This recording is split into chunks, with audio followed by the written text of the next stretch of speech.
Now, Mark Lane is in London, visiting a National Trust house with a garden that is, at the very least, unexpected. I'm in Hackney, East London, and this is Sutton House, which dates back to the Tudor times and is owned by the National Trust. I've been wanting to come here for a long time, and I'm really, really excited. Now, from the outside, it looks just like a normal Tudor house, but if I go through to the garden, I know I'm in for a surprise.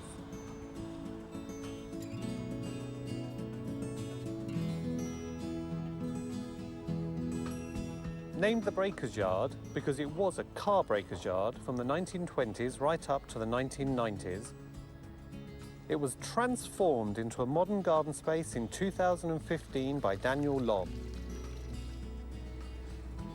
Daniel, this is such an amazing space. I mean, it's not really what you would expect from a Tudor house, is it really? No, absolutely. It's quite a contrast. You know, part of the brief was to create something that referenced the 20th century history of the site. It was formerly a car breaker's yard. So that elements of using vehicles and metal and rusty metal around. The National Trust went out to the local community and asked what they would like in this space. And overwhelmingly, the thought came back to reflect the breaker's yard history of the site. There are echoes of the Tudor history, you know, from the bricks that have been used with the herringbone pattern, and even the tyres themselves with the chevron tread reflecting back to the herringbone brick. So there's little echoes here and there of the Tudor part. So, I mean, you've packed a lot in. You've used vehicles to break up the space. Where have they come from? So there are two main vehicles in the garden. One's this double-decker caravan. The exterior is loosely modelled on a boat with a balcony on the front and a small one on the back. And the interior is modelled on a stately home. So there's a chandelier in there and a Adams-style fireplace. Great idea. Can you tell me something about this vehicle? It's a 1980s coach. I found it on the internet, actually. It was formerly used for Royal Staff transport from Horse Guards Parade to Buckingham Palace. So it had very low mileage. But we've repurposed it into a greenhouse for the garden. So. What a brilliant idea. Can you tell me what the place was like before you took it over? When I was first appointed, the site was very overgrown. Quite neglected, lots of self-sown buddleias and sycamores coming up, generally quite overgrown and unkempt. The ground is quite badly contaminated, down to a depth of 6 or 7 metres. Various heavy metals, waste engine oil. As a solution for this, we were recommended to install an impermeable membrane over the entire site. And that means that all of the surface water has to be dealt with above, and all of the planting is in containers. So where does all the water go? We formed the rill, which collects all of the surface water. Also, there are very large rainwater storage tanks. I saw those. And they have a sedum roof, so the water filters through the sedum into the tanks, and then it's pumped by children when they come and use the space. There are little hand pumps, so that water can then be discharged into the rill. It's an incredible space, a feast for the eyes, and I just want to go and explore. Yeah, let's do that.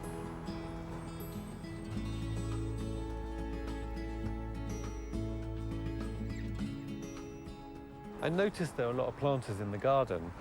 This is a brilliant idea, isn't it? It's a repurposed car trailer.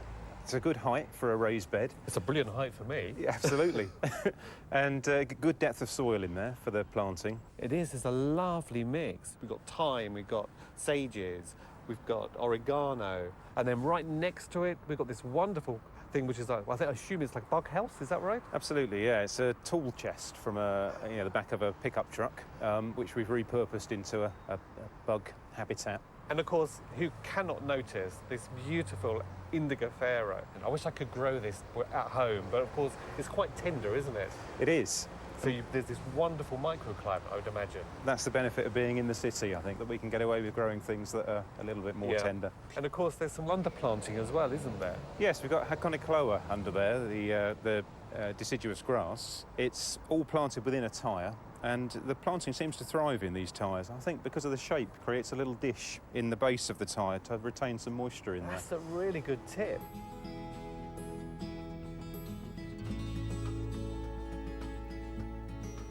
And what a real novel idea, this mini orchard. What sort of trees have we actually got here, Daniel? They're all varieties of apple that are local to the southeast of England. They're grown on dwarfing rootstock, so they won't get too big in these containers. And then right to my left is a lovely specimen. That's Magnolia grandiflora? It is, yeah, chosen there because when in the winter, when the deciduous apples lose their leaves, we've got some evergreen against the building here, and the underside of the magnolia leaf picking up some of the tone and colour within the brickwork. That's very, very clever. And in front of us are these wonderful specimens right inside these really big tyres. The Camarops humilis palm was an introduction to this area. It first came into the country to Hackney in the 19th century. And the other large specimen plants are yew and box, grown as topiary pyramids, again referencing that Tudor history.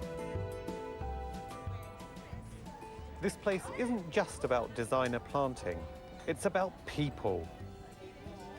They have all sorts of local visitors, from preschool children to the group calling themselves the Recycled Teenagers. You can actually sow them onto sand, but you can also sow them onto a seed compost. A lot of rain every single day. They'll need a lot of moisture and heat. Drown the poor little things, you know. I take a drink before they even start going, you know. Honestly. This is such an amazing space. It's what good garden design is all about. And what I love the most is that right from the start of this project, the community has been involved. So it doesn't just reflect the community, it also benefits them, and it will do for years to come. So who could imagine that a yard of old cars could turn into such a beautiful garden like this?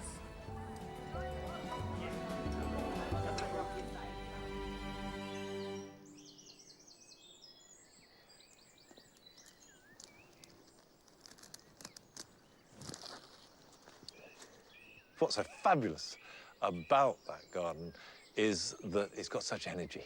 There's a real sense of dynamism, and I love the recycling. Of course, we